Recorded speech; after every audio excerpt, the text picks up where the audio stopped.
Now,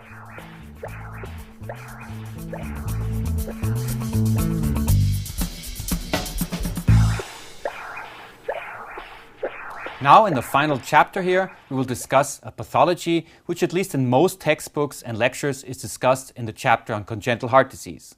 We'll talk about coarctation. I think it fits well here because very often we do not expect patients to have a congenital heart problem, but they only have hypertension, and coarctation is a cause for hypertension. So let's take a look at what we can see with the help of echo in the diagnosis of coarctation. Coarctation is derived from the Latin word coarctatus, which means contracted, tightened, or pressed together. And this is exactly what we have in the setting of coarctation. We have narrowing of the aorta distal to the subclavian artery, somewhere in the region of the duct, sometimes before, sometimes after the duct, or in any case somewhere in the region of the duct. The narrowing is usually localized or circumscript, but sometimes we also find a tubular form of obstruction in the form of a hypoplastic aorta. Approximately 5 to 10% of all congenital defects are coarctations, and there is a male predominance. The typical clinical finding is that of upper extremity hypertension. The term of pseudocoarctation is reserved for patients who do not really have an obstruction, but only kinking of the aorta in the region of the ligamentum arteriosum. In these patients, we also find flow turbulences and elevated flow, but again, there is no obstruction. Do we actually see such patients in an adult population? Well, we do, not very frequently, but they're usually referred to because they have hypertension. Patients with coarctation, especially if it's mild and if there are no associated defects, can stay asymptomatic until adulthood.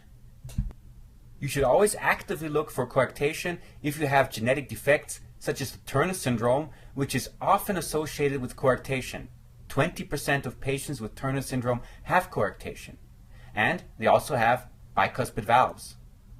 Also look for coarctation if you have hypertension, as already mentioned, and if patients have other congenital defects, because coarctation is often associated with other congenital defects as well. Again, very frequently with bicuspid valves. Echocardiography is a perfect way of screening for coarctation. However, it has the limitation that we cannot really assess the morphology of the aorta as good as we would like to. Therefore, we often need other imaging modalities, as you can see here. This is a CT scan and also a 3D reconstruction, which shows you the narrowing of the aorta distal to the subclavian artery. Another thing to remember is that patients with coarctation, especially if it is severe, develop collaterals to bring blood to the distal part of the body. There can be several different forms of collaterals which we can find via scapular arteries, intercostal arteries, the internal mammarian artery, or even via spinal arteries which bypass blood from the upper extremity to the lower. What are the complications of coarctation? Well, we can have cerebrovascular accidents, via aneurysms for example, aortic rupture and dissection, which can occur both before or after the coarctation, endocarditis. Remember, if we have high velocity jets, there's always a risk of endocarditis, and, of course, all the sequels of arterial hypertension. So what are the typical features we see with echocardiography? Well, left ventricular hypertrophy, simply because they have upper extremity hypertension. We can see narrowing of the aorta, and sometimes it's also possible to see the poststenotic dilatation of the aorta. More helpful is actually color. With the help of color Doppler, we can see the turbulent flow in the region of the obstruction. And with continuous wave Doppler, we can measure the maximum velocity at the site of obstruction and thereby quantify the gradients. It again must be emphasized that with transthoracic echocardiography at least, we cannot study the morphology of the aorta as nicely as we would like to. Here's an example of a 3D reconstruction of the aorta showing exactly where the obstruction is and how the different parts of the aorta look. Actually, TE would be better to study the morphology of the aorta, but still, in most cases I would prefer to use other imaging modalities such as MRI, CT, or as in this case, angiography. To image coarctation, it is best if you use a suprasternal approach, because there we can see all the relevant portions of the aorta that we need to see. The aortic arch, and specifically the region where we usually have the obstruction right below the subclavian artery.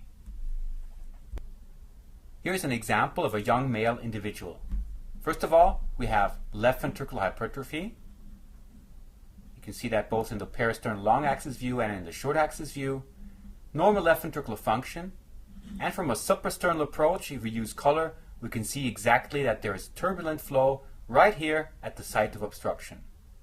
If we use continuous wave Doppler, we will find a gradient, a high velocity across this part, showing both a systolic and a diastolic gradient. This is usually an indication for a high severity of the obstruction. Important also to look at the shape of the diastolic phase. The steeper it is, the less severe the obstruction usually is. You can actually calculate the gradient between the part of the aorta which lies before and after the obstruction by using the Bernoulli equation.